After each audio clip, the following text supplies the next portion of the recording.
Chapter 12 है। Chapter का नाम है पादप में जनन। ठीक है, इस चैप्टर में हम समझेंगे कि पादप में जनन कैसे होता है और जनन की क्या क्या विधियां होती हैं। ठीक है, ठीक है। इस आर्टिकल के माध्यम से समझते हैं कि क्या होता है जनन, अर्थात रिप्रोडक्शन द्वारा कोई जीव, वनस्पति या प्राणी अपने ही सदृश किसी दूसरे जीव को जन्म देकर अपनी जाति की वृद्धि करता है। जन्म देने की इस क्रिया को जनन कहते हैं। जनन जीवितों की विशेषता है। जीव की उत्पत्ति किसी पूर्ववर्ती जीव से ही होती है। निर्जीव पिंड से सजीव की उत्पत्ति देखी नहीं गई है। संभवतः विषाणु अर्थात वायरस इसके अपवाद हैं। ठीक है, जनन के दो उद्देश्य होते हैं, एक व्यक्ति विशेष का संरक्षण और दूसरा जाति की श्रृंखला बनाए रखना। दोनों का आधार पोषण है। पोषण से ही संरक्षण, वृद्धि और जनन होते हैं। ठीक है, चलिए ठीक है। बुक के आर्टिकल से पढ़ते हैं क्या लिखा है कि अधिकांश पादपों में मूल, तना और पत्तियां होती हैं। ये पादप के कायिक अंग कहलाते हैं।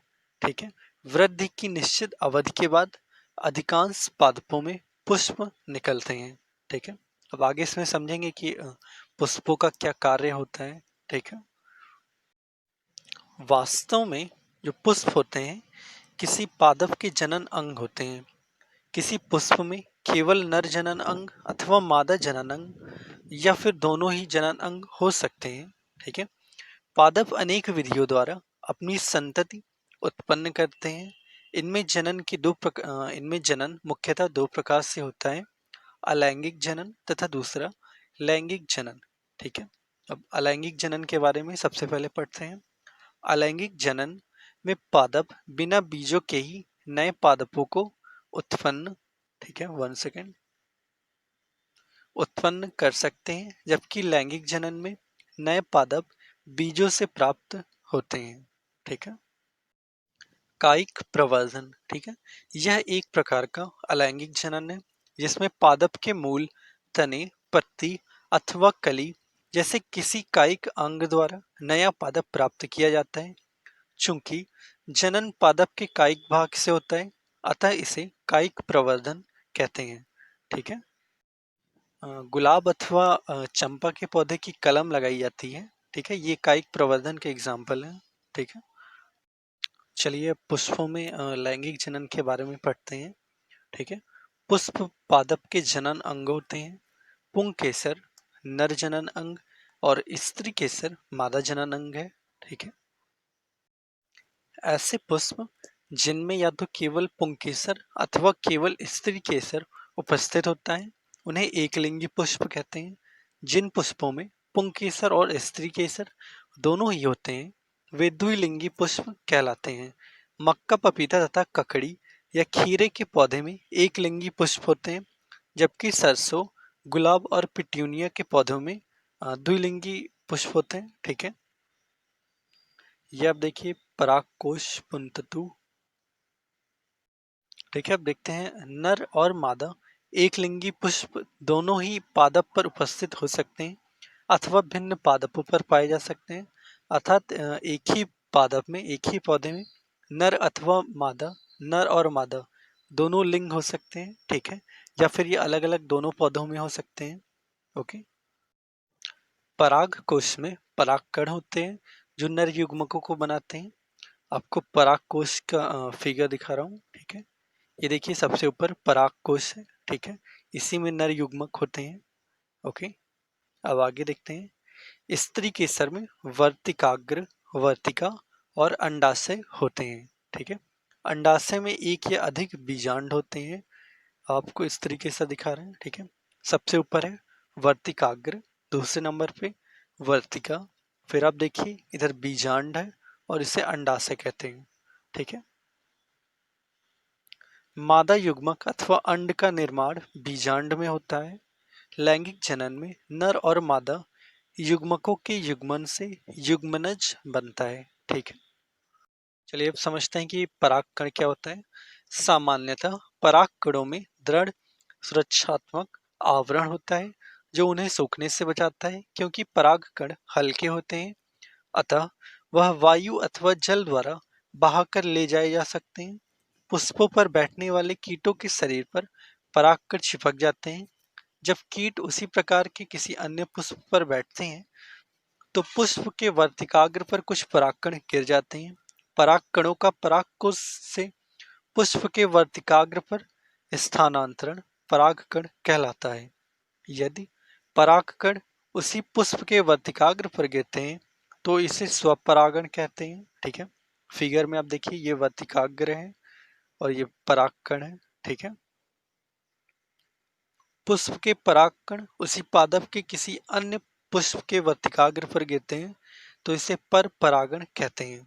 ठीक है, अगली हेडिंग आप देख सकते हैं, निषेचन, कैसे अंडा बनता है। ठीक है, नर तथा मादा युग्मकों के युग्मन अर्थात संयोग द्वारा बनी कोशिका युग्मनज कहलाती है।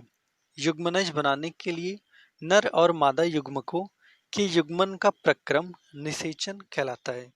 युग्मनज भ्रूण में विकसित। चलिए अब अगली हेडिंग देखते हैं, फल और बीज का विकास। निषेचन के पश्चात अंडाशय फल में विकसित हो जाता है, जबकि पुष्प के अन्य भाग मुरझाकर गिर जाते हैं।